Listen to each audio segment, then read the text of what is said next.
जो प्रिया जी जो कृष्ण को भी आकर्षित करे उसी का नाम श्री है, जो भगवान को भी आकर्षित कर ले। बाल्टी हाथ में से छूट गई और भगवान ये भूल गए कि मैं कौन सी गैया का दोहन कर रहा था। कभी काऊ गैया के नीचे बैठ जाए, कभी काऊ गैया के नीचे बैठ जाए। जसोदा मैया ये दृश्य देख रही थी और मैया ने देखी, हे भगवान, या छोरी को देख के मेरे लाला को जाने का है गए, या को तो यही पता नहीं है मैं कर कहा रहे। बाल्टी हाथ में से पूरा दूध फैल गए। आज मैया जसोदा को वही बात ध्यान आ गई।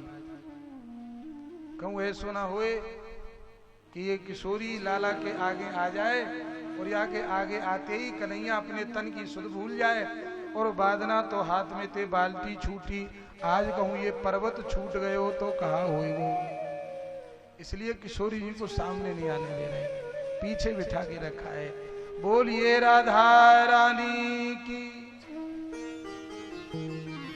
इसलिए हमारे रसिकजन कहते हैं कि राधे तू बड़ी भागिनी, कौन तपस्या की, तीन लोक तारन तरन सो तेरे आधी। पूरी दुनिया में नजर फैला के देख लो, कोई जगह ऐसी नहीं बता सकते आप कि जहां भगवान एक मुट्ठी छाछ के लिए नाचते हो।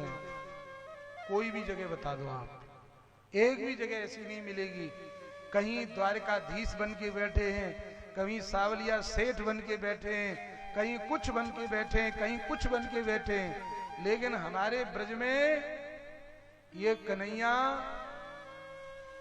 कि ताही अहीर की छोहलिया, छचिया भर छाछ पे नाच नचावे। छचिया माने एक खोंच, इस अंजलि में जितनी आ जाए, इतनी सी छाछ के पीछे दिन भर नाचते रहते हैं। एक गोपी एक दिन जसोदा मैया के पास में आई और बोली, मैया। मैया बोली, हाँ सवेरे सवेरे कैसे आई? तेरी गैया को गोबर चाहिए। मैया बोली, गोबर की पूछने के लिए यहाँ आई है? चाहे जितना गोबर भर के ले जा। अब वो गोबर पूछने के लिए नहीं आई, वो आई है कन्हैया भीतर है कि नहीं।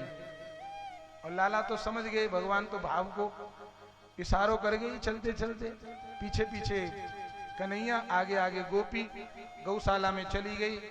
गौशाला में गोबर की टोकरी भर लई। कन्हैया से पूछी, लाला या टोकरी उठवाए के हमारे सिर पे रखवाए दे। कन्हैया बोले, गोबर को तो गोबर दे, तेरो काम और करवा में फ्री में ही। गोपी बोली, फ्री में थोड़ी करवा रही है। तो एक टोकरी सिर पे उठवाए के रखवावे को, एक माखन को गोला दूंगी, बढ़िया बात। भगवान बोले, हाँ फिर तो ठीक है। पर गोपी एक बात तो बता, तू भी अनपढ़ मैं भी अनपढ़, हिसाब कैसे लगेगा कि मैंने तेरे सिर पे कितनी टोकरी रखी, तभी तो तुम माखन के गोला देगी।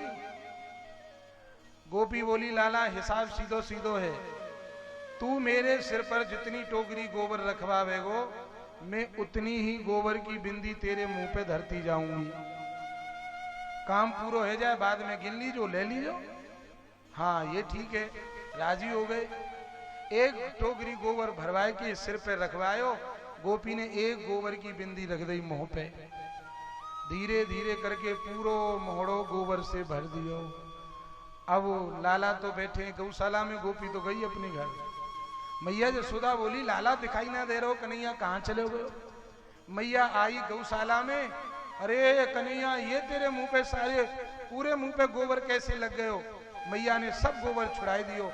भगवान बोले, अरे मैया तेने ये कहा कर दियो, तेने तो मेरो पूरा हिसाब ही चौपट कर दियो।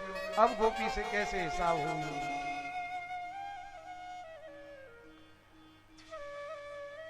ऐसे भगवान